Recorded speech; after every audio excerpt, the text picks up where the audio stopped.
অরিজিৎ সিং কালকে আমাদের শিলিগুড়ি বুকে পা রেখেছেন, তাতে আমরা ধন্য হয়েছি তার প্রতি। তার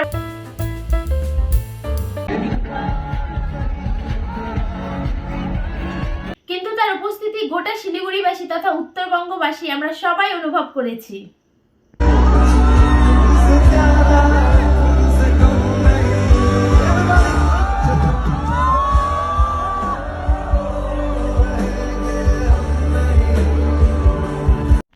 শিলিগুড়ির মতো ছোট্ট একটা শহরে এত বড় প্রোগ্রাম যারা অর্গানাইজ করেছে তাদেরকেও জানাই অসংখ্য অসংখ্য ধন্যবাদ।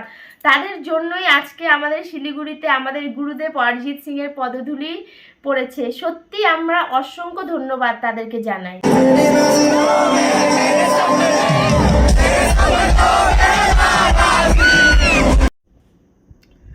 অরিজিৎ সিং এর প্রোগ্রামটা এতটাই ভালো হয়েছিল যে পুরো স্টেডিয়ামে যত লোক হয়েছিল, হাজার হাজার লোক হয়েছিল, সবাই পুরো নাচানাচি শুরু করে দিয়েছিল। আমার দেখে মনে হচ্ছিল আমি কেন যেতে পারলাম না। আমার এটা একটা আফসোস থেকে গেল।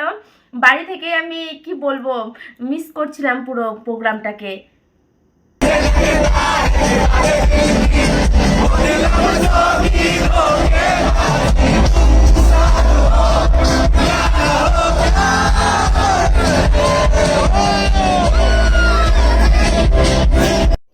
তো গাইজ, আমি এখন তোমাদের একটু অরিজিৎ সিং এর সম্বন্ধে কিছু কথা বলতে চাই। আমি ওনার মতো কথা বলার যোগ্য না, কিন্তু আমি ওনার ভিডিও দেখি, সবসময় ওনার গান শুনি, সেই অনুযায়ী আমি তোমাদের বলি। অনেকেই ওনাকে গম্ভীর মনে করেন, অ্যাটিটিউড মনে করেন যে উনি কাউকে পাত্তা দেন না, কিন্তু না, একদমই না, এটা একদম ভুল কথা। তিনি একজন এত বড় সেলিব্রিটি হয়েও তিনি কিন্তু সাধারণভাবে জীবনযাপন করতেই বেশি ভালোবাসেন।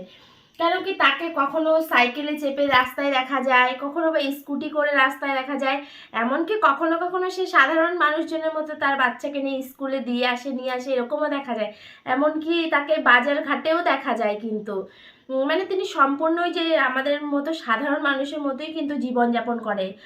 তারপর তোমরা একটা কথা কি জানো, সে রিসেন্টলি একটা হাসপাতাল তৈরি করার উদ্যোগ নিয়েছে। হ্যাঁ, অনেক ভালো কাজে নিজেকে বিলিয়ে দিয়েছে। যেমন কিছুদিন আগে সবাই দেখেছো যে IPL এর মঞ্চে ধোনিকে সে প্রণাম জানিয়েছে। তিনিও কিন্তু একজন সেলিব্রিটি, কিন্তু তবু তিনি তাকে পায়ে হাত দিয়ে প্রণাম করেছে। সেখানে কিন্তু আরও অনেক সেলিব্রিটি ছিল, তারা কিন্তু সেটা করেনি। তাহলে ভাবো, তিনি মানে এমনই একজন মানে মানুষ, কি বলবো, খুবই ভালো। যাই হোক, ওনার সম্বন্ধে বলার মতো মানে আমার যোগ্যতা নেই, কিন্তু তবু আমি বলছি। তো গাইজ, অরিজিৎ সিং আমাদের বাঙালির গর্ব বলতে পারো। এমনকি সে হলো আমাদের গানের জগতের একজন গর্ব, এমনকি ভারতবর্ষেরও গর্ব আমাদের। যাই হোক, আমি বলবো যে উনি খুব খুব ভালো থাকুক, পরিবারের সঙ্গে ভালো থাকুক, আমাদের সঙ্গে ভালো থাকুক, আর সুস্থ থাকুক। আর উনি যে যতটা সফলতা পেয়েছে আরও পাক, আর এভাবেই উনি এগিয়ে যাক, আর এভাবেই যেন উনি থাকে, উনি যেন কোনোদিন না পাল্টায়, এটাই আমরা চাই। আমাদের গুরুদেব অরিজিৎ সিং, আপনাকে জানাই আমার তরফ থেকে অনেক অনেক প্রণাম।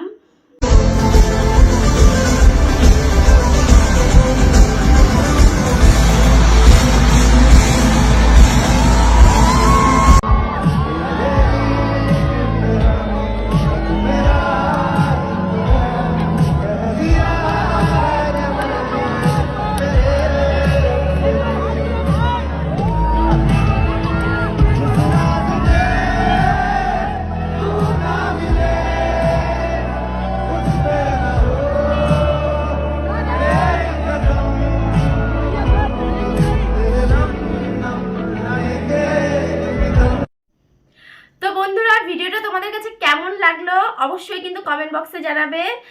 আর প্লিজ, যদি ভিডিওটা তোমাদের ভালো লেগে থাকে তাহলে একটা লাইক, কমেন্ট, আর আমার চ্যানেলটিকে সাবস্ক্রাইব করে দিও। সাবস্ক্রাইব করা তোমাদের কাছে হয়তো কোনো ব্যাপার না, কিন্তু তোমাদের একটা লাইক, একটা কমেন্ট আর একটা সাবস্ক্রাইব আমার কাছে অনেক অনেক দামি। তাই প্লিজ তোমাদের কাছে রিকোয়েস্ট, আমার ভিডিওটা দেখো অ্যান্ড সাবস্ক্রাইব করে দিও চ্যানেলটিকে।